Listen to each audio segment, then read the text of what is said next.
question, who knows what GPS stands for? This isn't a quick question. What does it stand for? Global Positioning System. Okay, and do you know how it works? Do I know how it works? Not perfectly technically. You might be in the military maybe, but, or were you military? Yes. Okay. Yeah, so, right, you're driving in your car, it draws a bead on you, and it tells you where you're at on planet Earth, right?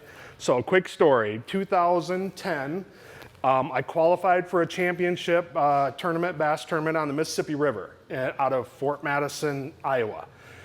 And I'd never fished there before, but I'm just a student of the sport. I studied everything, and so as a professional angler, you get the ability to get new boats and stuff every year and electronics. And so I got the latest electronics with the GPS and all that. I was super excited because the Mississippi River, you've got the main river, and then you have millions of oxbows and ditches and cuts. I mean, you literally can get lost out there. I mean, without the right stuff. So I launch, and I'm excited, turn the GPS on. Of course, it says, do not use this as a sole source of navigation, but I ignored that. I'm too excited about, everything. So I'm blasting down the river, and I look and I go, there's a nice cut. Looks like I can get back into the jungle, kind of, so to speak. And so I'm going, and, the GPS lays a trail. So I'm not even considering where I'm going. I don't need to really watch, for anything. Mike's a fisherman, he knows. So it's laying a trail for me, so when I'm done, I just turn around and come right back out. No big deal, all's good. Well, it's getting dark, and I'm 5-6 miles off. I have no clue where I'm at. So I spark the graph back up when I'm done. I turn it on, and guess what? There is no GPS signal. Literally none. And I'm truly lost. I mean, I really am lost. And so being the big, strong man I am, who do you think I called first? My wife. And honey, you're never gonna believe this. So anyways, by God's grace, I just start idling back out, and a competitor comes by me, and he realized I was lost. I flagged him down. He says, just follow me. I get back to the ramp, and I'm like, this darn new electronics doesn't, GPS doesn't work. He goes, no, it works. He said, when you're in Fort Madison, when you're off the beaten path like that, there's a military installment that scrambles all civilian GPSs. So I'm like, first, because I'm cussing out Lowrance Electronics here and there, and I'm like, you guys are the worst. I'm never using your stuff again. But it scrambled there was literally no GPS signal for like 3 miles. I didn't even know something like that existed. How does this all relate to core values? Having a business without core values, the foundation is like driving the Mississippi without a GPS. It literally, you can get where you're going eventually, but if you don't, what starts well ends well, they say, right? So if those core values are not established sometime in your business, time frame, you're gonna struggle. You can still grow, but it's really hard to scale if there is not a set of core values that is your compass, basically, your GPS. So I don't know, for the camera, am I okay standing here? Okay. Okay. So I think I might go over here. All right. So the purpose of core values, go back one slide, Casey, sorry I missed it, my fault. Basically it's the heart behind your business. I personally started my business, never had core values till 8 years in. Didn't have a mission statement, didn't have a vision statement. I just had a little bit of retirement money that I cashed in, which was really foolish. And I said, I'm a great HVAC guy. I know how to design systems, blah, blah, blah. And I literally thought that's all it took, right? So about 8 years in, I literally had to dismantle what I built, okay? I built a business the first 8 years completely on my ego. Completely, 100%.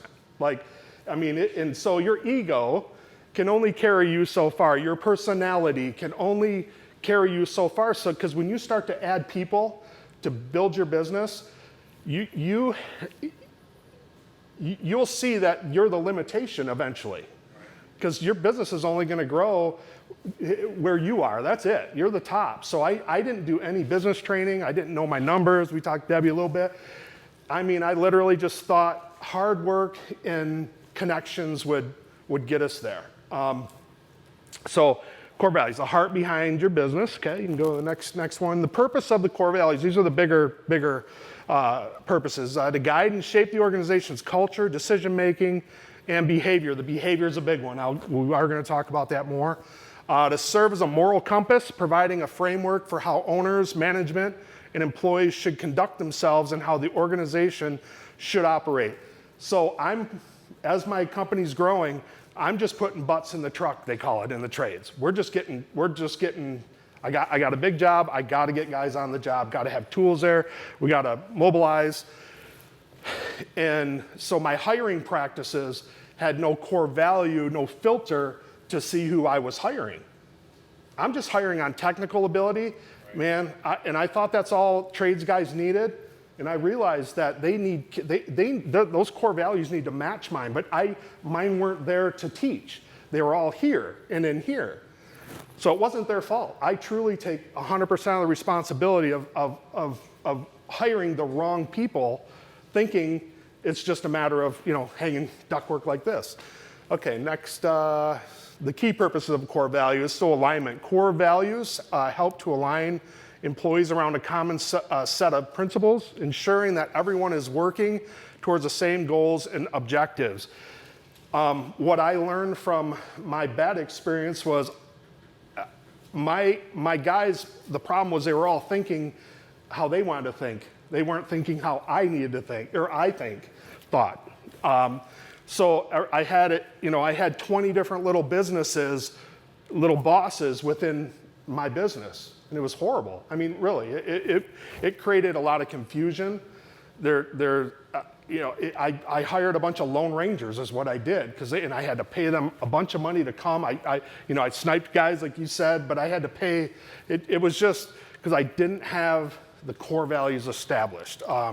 So culture, another key purpose. Core values contribute to creating and maintaining a positive and inclusive organizational culture. They define the behaviors and attitudes that are encouraged and celebrated within the company.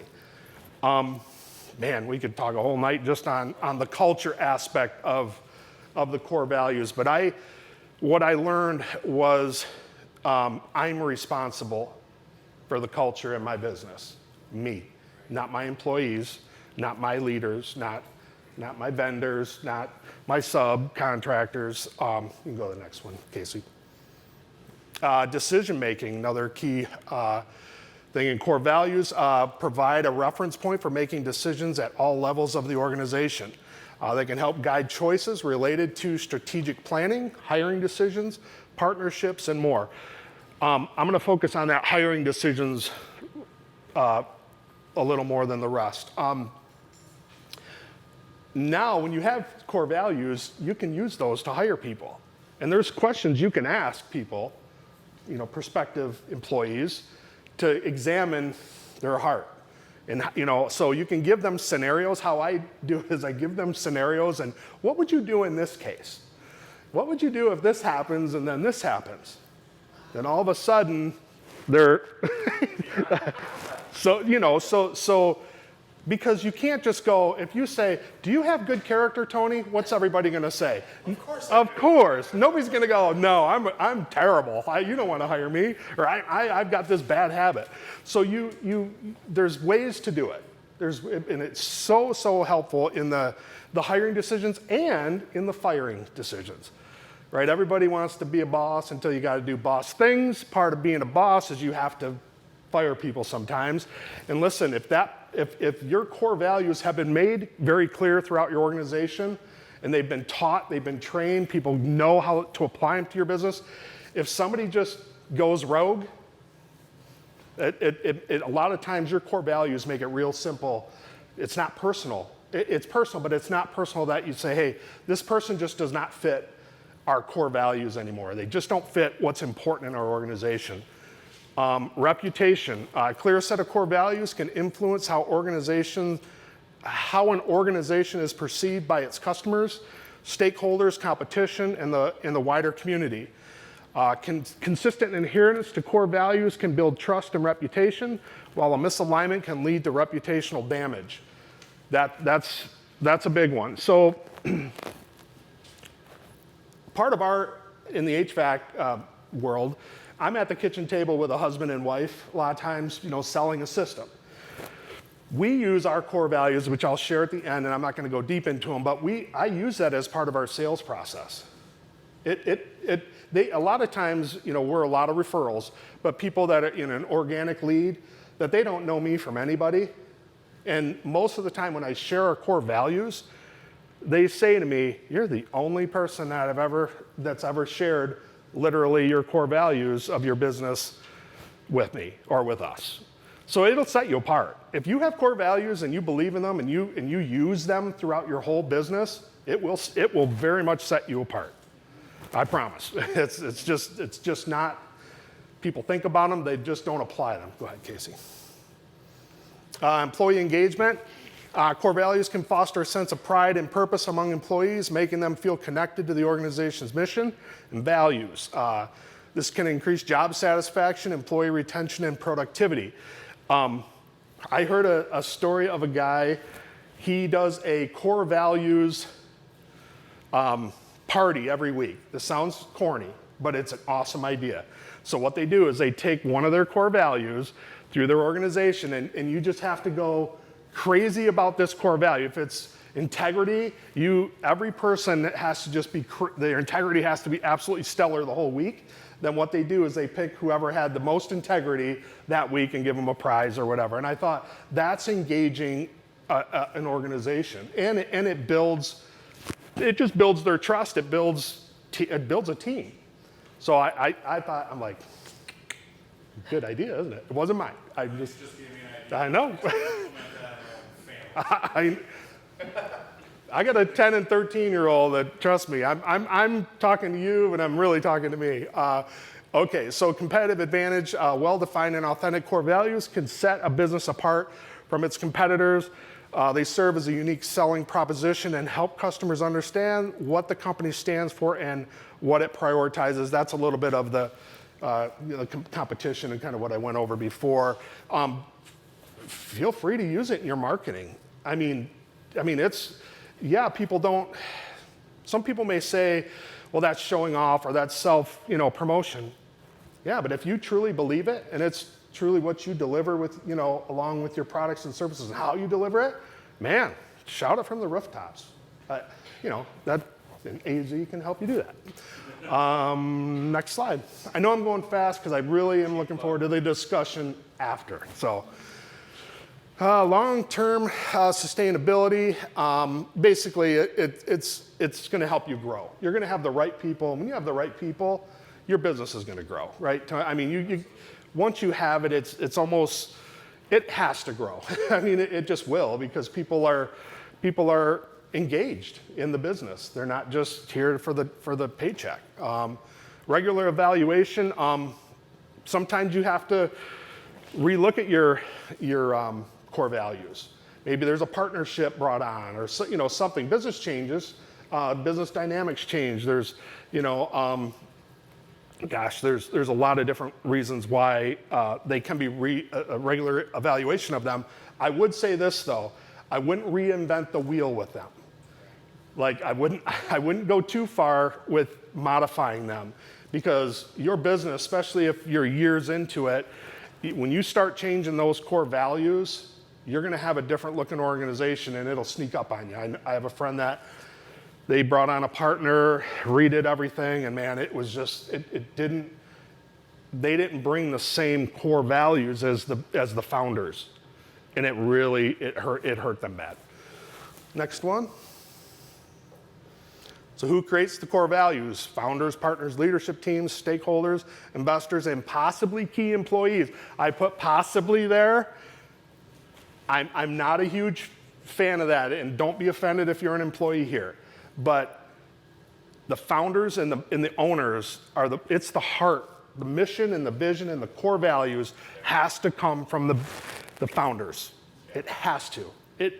I don't even know how to expound on that. I'm passionate about that though.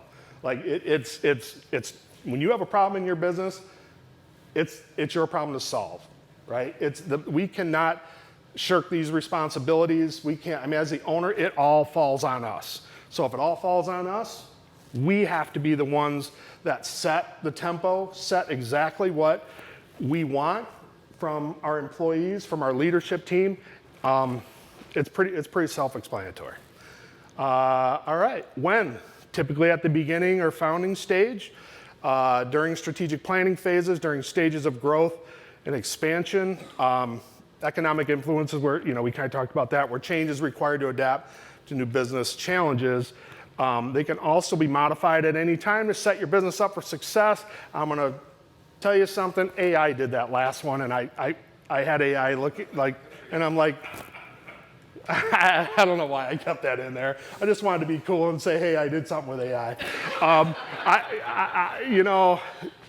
They really shouldn't be modified at any time. Like, you know what I mean? It's not. It shouldn't be that easy. I mean, a core. When you start pulling things out of a core of anything, you're starting to pull it from what its true purpose is. So when you start, that's my moment of weakness. I like it in the sense that you're trying to set the tone, but if you realize that, that is a little fluffy and it's not laser focused enough, maybe I do need to modify it slightly just to make Sure. Yeah. I mean, it's yours, right? Yeah. So, but it's, and that's why I would say, my goal here tonight, honestly, was hopefully to maybe just inspire you to think about this. If you haven't done it, like I said, I didn't do it for 8 years. So, and I knew in the back of my mind, I'm like, something's not right. These people are not my people, they're just not doing what I need them to do, but it was my fault because I never laid it out for them. Okay, so in conclusion, core values play a vital role in establishing and maintaining a strong organizational identity, shaping culture, driving behavior, and helping the decision-making processes in your business. It really, when a business embraces this, I've seen them, I've done it wrong, I've done it right. I just know what it does is it brings a team, it truly binds a team. It's like the glue. And if that team person or whatever doesn't want to be a part of those core beliefs, then they need to go work somewhere else. It's that simple because I have found that people's core beliefs aren't always good. And so there's people that when you drill to the core and you get to the core, maybe when you hire someone and it's a stressful job or you got a deadline or you have all these things, a lot of times that brings out somebody's core values. And so don't be afraid to use them to build your organization. Okay, so this is just our business. Faith, I'm not going to go through them all. We believe, I'm a believer. I believe that the Lord gave us instruction to start our business. So my faith is first and foremost. Now, you don't have to be a believer to work in my business. But when you're with us, what does that mean? I want you to have faith in what we're doing. You know what I mean? Like, you might not believe in Jesus Christ, but I want you to have faith that we're trying to do something good.